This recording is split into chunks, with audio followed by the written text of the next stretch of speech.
Assalamualaikum warahmatullahi wabarakatuh.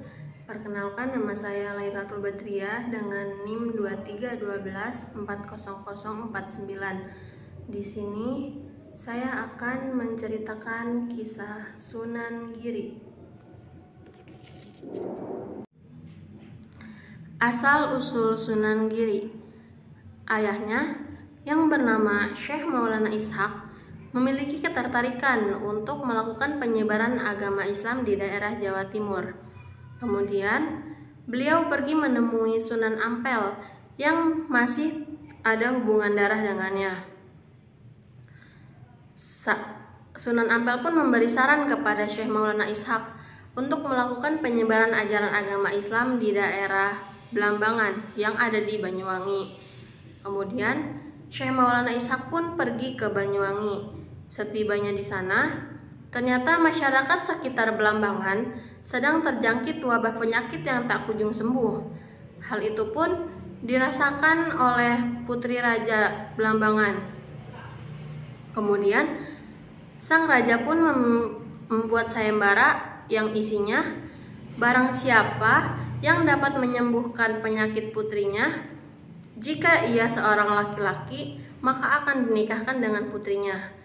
Dan jika ia seorang perempuan, maka akan diangkat sebagai putri raja. Akhirnya raja memerintahkan kepada pasukannya untuk mencari orang sakti yang dapat menyembuhkan penyakit tersebut. Pasukan raja pun bertemu dengan Resi Kandayana, seorang pertapa sakti. Kemudian Resi Kandayana pun memberitahu kepada pasukan raja tentang keahlian yang dimiliki oleh Syekh Maulana Ishaq. Saat itulah Raja Blambangan bertemu dengan Syekh Maulana Ishaq. Syekh Maulana Ishaq akan menyembuhkan putri raja, yaitu Dewi Sekardadu, dengan syarat semua anggota keluarga harus memeluk agama Islam. Dan setelah Syekh Maulana Ishaq berhasil menyembuhkan penyakit yang diderita oleh putri raja, penyakitnya pun sembuh. Kemudian mereka pun dinikahkan dan seluruh anggota keluarga pun berpindah kepercayaan kepada agama Islam.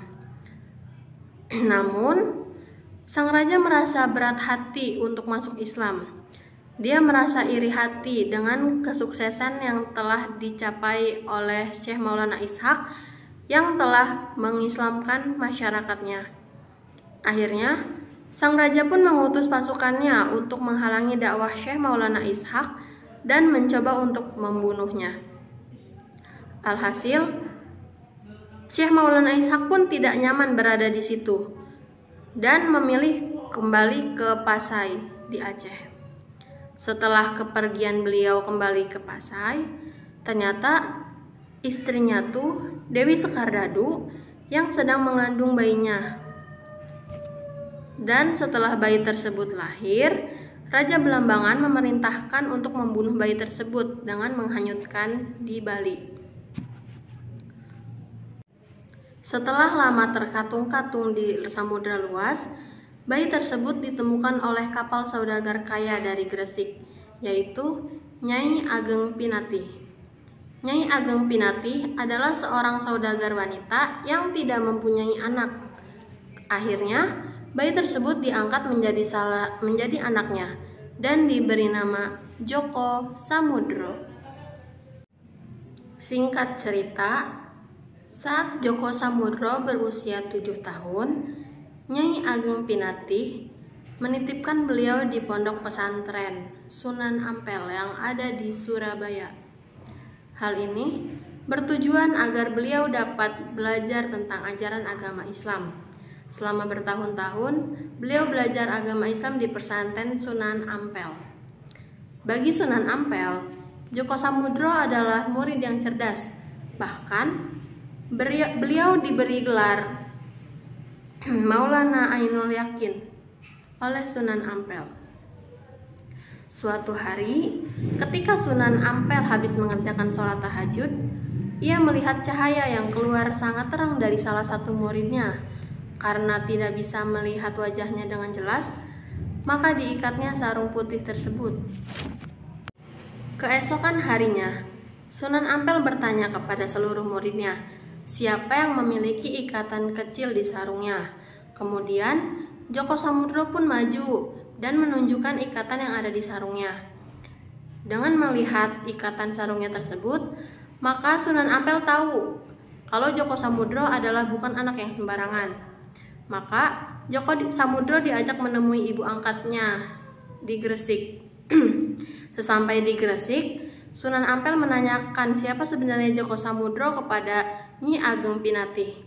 Akhirnya, ibunya menjelaskan semuanya, mulai ditemukannya bayi yang terapung-apung di atas Selat Bali dan ditemukan oleh kapal dagang miliknya yang sedang berlabuh di Selat Bali tersebut. Dari cerita itu, Sunan Ampel yakin kalau Djoko Samudro adalah keponakannya sendiri. Dia adalah anak dari pamannya, Syekh Maulana Ishaq yang dari Pasai. Karena pamannya pernah berpesan kepadanya, jika nanti ada bayi laki-laki yang terapung-apung di Selat Bali, dia adalah anakku. Jika dia laki-laki, maka berilah ia nama Raden Paku, biar menjadi paku Islam di tanah Jawa. Akhirnya, nama Djoko Samudro diganti dengan Raden Paku, dan sejak itulah ia dipanggil Raden Paku. Setelah selama 3 tahun belajar Islam di Ampel, akhirnya beliau mendapat tugas dari gurunya untuk berguru ke Pasai. Raden Paku dan anak Sunan Ampel yang bernama Raden Maulana Magdum yang kelak menjadi Sunan Bonang diutus untuk menimba ajaran Islam secara lebih di dalam Mekah. Namun, sebelum berangkat, Sunan Ampel mengutusnya untuk menemui ayahnya di Pasai, Aceh. Hal ini karena Sunan Ampel ingin mempertemukan anak dengan ayahnya yang sudah lama terpisah. Raden Paku dan Raden Maulana Magdum belajar selama 3 tahun di Pasai. Setelah dianggap lulus, mereka akan melanjutkan keberangkatan mereka ke Mekah. Namun, Syekh Maulana Ishaq pun menyuruh mereka kembali ke Jawa karena kemampuan dan tenaga mereka sangat dibutuhkan untuk menyebarkan agama Islam di Jawa yang sedang berkembang. Pada waktu Raden Paku mau pulang ke Jawa, beliau diberi nama Maulana Ainul Yakin oleh ayahnya. Kemudian, Raden Paku diberi segenggam tanah oleh ayahnya untuk dibangun pesantren. Kemudian, ayahnya memberinya segenggam tanah yang nantinya Raden Paku disuruh untuk mencocokkan jenis tanah yang sama di Jawa sesuai dengan tempat mendirikan pesantren. Tanah tersebut harus sama dengan bau dan jenis yang diberikan oleh ayahnya. Raden Paku berjalan jauh untuk menemukan tanah tersebut. Alhasil, beliau menemukannya dan membangun pesantren di desa Sidomukti, dekat kota Gresik yang terletak di dataran tinggi. Itulah mengapa beliau diberi nama Giri dan kabarnya dikenal dengan Sunan Giri. Selama 3 bulan, pesantren Raden Paku sudah banyak dikenal masyarakat luas. Bahkan, banyak anak-anak yang menimba ilmu di sana. Hal ini sangat mempermudah beliau dalam menyebarkan agama Islam. Saat itu, Raden Paku memiliki pengaruh besar pada kerajaan yang di Pulau Jawa dan juga di luar Jawa. Bahkan, beliau mendirikan kerajaan yang bernama Giri Kedaton. Metode dakwah Sunan Giri. Raden Paku melakukan penyebaran ajaran agama Islam di daerah Giri Kedaton. Beliau mendirikan sebuah pesantren sebagai tempat untuk menyebarkan ajaran agama Islam. Beliau juga menciptakan lagu anak-anak yang disematkan di dalamnya berupa unsur religius hingga kini masih dikenal. Lagu tersebut berjudul Ler I Ler Tandu Rewo Sumiler. Kurang lebih seperti itu. Itu lagu yang diciptakan oleh Sunan Giri. Dari situlah pendidikan agama Islam mulai dikenal oleh masyarakat sekitar, mulai dari anak-anak hingga dewasa. Raden Paku juga menciptakan permainan anak yang banyak dikenal oleh masyarakat Jawa Timur yang bernama jelungan. Dalam permainan tersebut, dimaksud untuk mengajarkan seseorang dalam menyelamatkan hidup. Caranya adalah dengan berpegang teguh dengan ajaran agama Islam. Peran Sunan Giri ketika menyebarkan agama Islam. Raden Paku memiliki peran penting dalam menyebarkan ajaran agama Islam. Yang pertama, peran di Blambangan, Jawa Timur. Setelah Raden Paku pergi melaksanakan ibadah haji, beliau ditugaskan oleh Sunan Ampel untuk berdakwah di daerah Blambangan. Karomah Sunan Giri. Sebagai seorang waliullah, Sunan Giri memiliki banyak karomah yang luar biasa. Di antaranya, dapat mengubah pasir menjadi barang dagangan. Raden Paku sering membantu ibunya berdagang. Suatu ketika, ia ikut berlayar ke Kalimantan untuk berdagang bersama rombongannya. Sesampainya di Kalimantan, Raden Paku menjual barang dagangannya tidak secara kontan, akan tetapi boleh dihutang atau dicicil oleh pembelinya. Bahkan, sebagian dagangannya dibagikan ke fakir miskin. Melihat hal ini, Abu Hurairah selaku orang kepercayaan Nyai Ageng Pinatih memprotesnya, karena bisa-bisa nanti pulang ke Jawa dengan tangan hampa. Dan benar adanya, setelah 10 hari dan sampai waktunya pulang ke Jawa, orang-orang yang berhutang membeli dagangannya belum pada membayarnya. Dengan demikian, kapal yang dipimpin oleh Abu Hurairah akan pulang ke Jawa tanpa membawa hasil apa-apa. Selain itu, kapal akan pulang tanpa muatan barang dagangan yang akan membahayakan proses pelayaran. Karena dengan tanpa muatan, kapal akan terombang-ambing oleh angin di lautan nanti. Adanya alasan inilah, maka Raden Paku memerintahkan untuk mengisi karung dengan pasir dan batu agar kapal memiliki muatan. Sesampainya di Gresik, Abu Hurairah menyampaikan kejadian selama di Kalimantan kepada Nyai Agung Pinatih. Otomatis, ibu Raden Paku tersebut marah besar kepadanya.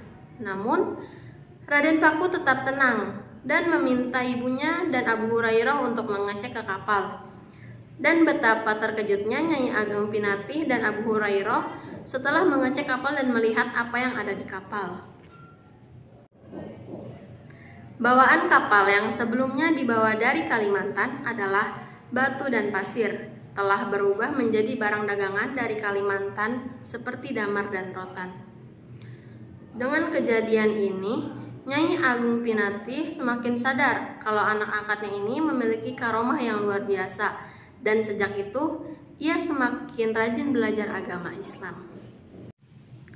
Karomah selanjutnya yaitu adu kesaktian dengan Bengawan Minto Semeru. Kisah para wali Songo yang diajak dadu kesaktian hampir terjadi kepada seluruh wali Songo. Seperti kisah Sunan Kudus yang ditantang oleh Ki Ageng Kedu dan kisah Sunan Bonang yang ditantang oleh Brahmana dari India. Sunan Giri yang menyebarkan agama Islam juga mendapat perlawanan dari para tokoh Hindu yang sudah terkenal sebelumnya. Salah satu tokoh yang iri adalah Bengawan Minto Semeru. Bengawan Minto Semeru yang memiliki padepokan di lereng Gunung Lawi di sekitar Jogorogo, Ngawi. Dia mempunyai kesaktian yang sangat tinggi, maka dengan adanya Sunan Giri yang berdakwah membuat dia naik pitam dan menantang Sunan Giri untuk adu kesaktian. Dia datang ke Gresik untuk beradu kesaktian dengan Sunan Giri, dan siapa yang akan menyerahkan dirinya kepada yang menang. Dalam adu kesaktian itu terjadi 4 pertarungan, diantaranya yang pertama, merubah angsa menjadi seekor naga. Yang kedua, tempayang melayang-layang di udara. Yang ketiga, adu kesaktian jubah dan ikat kepala. Yang keempat, menumpuk ribuan telur. Dari semua adu kesaktian itu, semua bisa dimenangkan oleh Sunan Giri, dan Bengawan Minto Semeru mengaku kalah. Akhirnya, Bengawan Minto Semeru menjadi santri di pesantren milik Sunan Giri, dan setelah beberapa bulan menjadi santri, akhirnya dia kembali ke padepokannya di Gunung Lawu dan murid-muridnya diajak masuk Islam. Masya Allah sekali. Setelah melakukan banyak rintangan, Sunan Giri pun wafat pada tahun 1506. Akan dimakamkan di Giri Kedaton.